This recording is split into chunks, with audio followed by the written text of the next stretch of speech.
Thank you guys for tuning in to another segment of the Sit Down with Malik Wright, presented by First Star Logistics. Let's talk about Lamar Jackson and the Baltimore Ravens.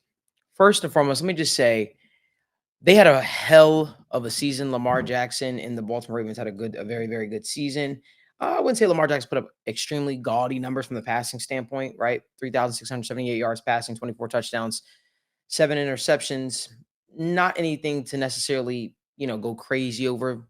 Very pedestrian numbers, I would say. But I think the more impressive feat was the team's record and becoming the number one seed. And it seemed like this year everything was set up for the Baltimore Ravens to finally break through. You had injuries to star quarterbacks, whether it be Aaron Rodgers, Joe Burrow, Trevor Lawrence. You had the Buffalo Bills not looking like themselves. You had the Kansas City Chiefs struggling throughout the gate, and the Baltimore Ravens consistently looked like the team to beat in the AFC.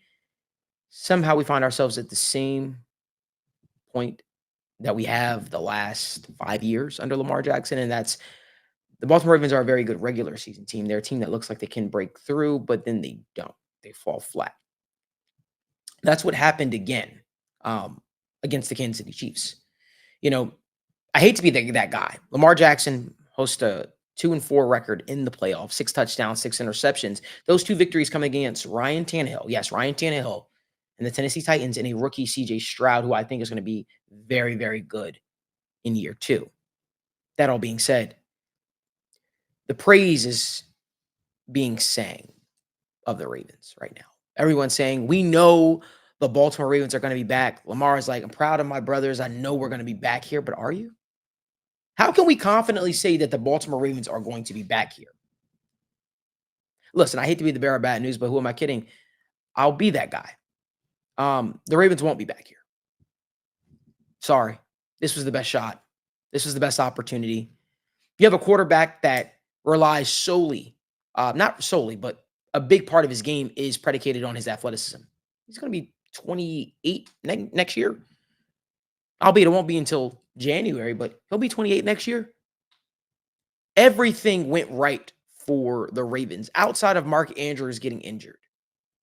Everything went right for the Baltimore Ravens this year. Their offensive line was healthy this year. Their defense under Mike McDonald took a step this year. They turned what was a negative into a strength in terms of the pass rush this year. People were hurt. Teams were out of it this year, but they couldn't take advantage. While hosting the AFC Championship game in their house in M&T Bank Stadium, they had home field advantage throughout the playoffs this year. They couldn't take advantage of it. So what is going to change of significance next year? It'll be year two under the Todd Monken system. But the hangover from this season is real. The expectations were high this year for the entire team. But everyone's saying we'll be back. The reality of it is Lamar Jackson, his play style, his skill set is diminishing. He has not improved and taken that next step that we were expecting him to take as a quarterback this year. People say, oh, no, Lamar Jackson 100% took a step forward as a quarterback this year. This was his second best season as a starting quarterback. I mean, the yards were up for sure, but the year he won MVP, he threw 36 touchdown passes and 6 interceptions. This year, 24 touchdown passes, 7 interceptions. That's a dip off. That's a drop off. And since that MVP season 3 years ago, he's hosted 26 touchdowns. He's hosted 16 touchdowns. He's hosted 17 touchdowns. And the interception numbers have been up as well. Lamar Jackson doesn't have that same exact juice that he used to have as an electrifying runner. And that's what really separates him and makes him one of the elite quarterbacks in the National Football League, is his ability to run the football. So in a game against the Kansas City Chiefs that were taking away the passing game or making life difficult in the passing game, Lamar Jackson just refused to make his legs a strength. I believe he's going to look back at that film of that game and kind of kick himself because there were open targets. But to me, I think that Lamar Jackson almost shrank in a big moment. Now, people are blaming Todd Monken. People are saying Todd Monken he stopped running the ball 100%. 100%. But I've seen time and time again, Lamar Jackson put the Ravens on his back. And when you need a big first down, when you need a touchdown, when you need to make something happen, I've seen him do it. I guess the question I'm posing is, What is going to be so different this year? I mean, next year from this year? Zay Flowers is going to improve, right? He'll be a good receiver. He's played well.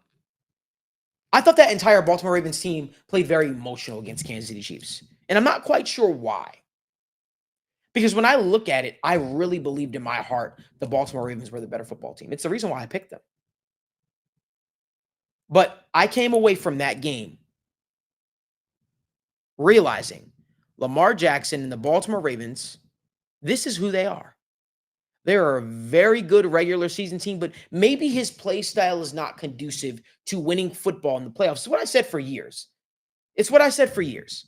And I kind of went back on that this year because I said, you know what? He could do it.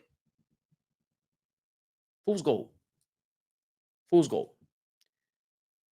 I don't believe Lamar Jackson and the Baltimore Ravens will break through together. That is not to say Lamar Jackson will not break through in his career, although I don't believe that either. But I don't think that this marriage between the Ravens and Lamar Jackson, obviously he's their franchise quarterback, I don't see it fostering a championship at all. And that may not be what people want to hear, but somebody has to be the realist in the room. The fact of the matter is, while other teams are getting better,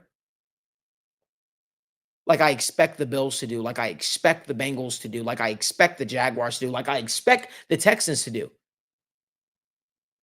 the Baltimore Ravens are stuck with a quarterback who just has not progressed forward to where you expect him to be, especially being a former MVP candidate and an MVP candidate this year. Has not progressed where you expect him to be in year 6.